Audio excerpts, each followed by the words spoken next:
আজগড়া ইউনিয়নের ৯ নং ওয়ার্ডে ঈদ পূর্ণ মিলন মেলা অনুষ্ঠিত। কুমিল্লার লাকসাম উপজেলার আজগড়া ইউনিয়নের ৯ নং ওয়ার্ডে ঈদ পূর্ণ মিলন মেলা অনুষ্ঠিত হয়েছে।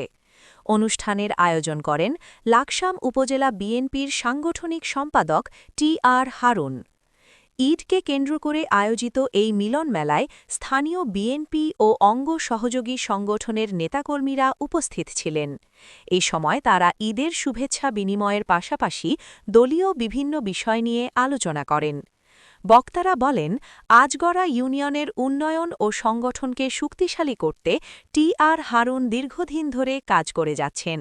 তারা আরও বলেন, আজগড়া ইউনিয়নে একজন যোগ্য চেয়ারম্যান হিসেবে টি.আর. হারুনের বিকল্প নেই।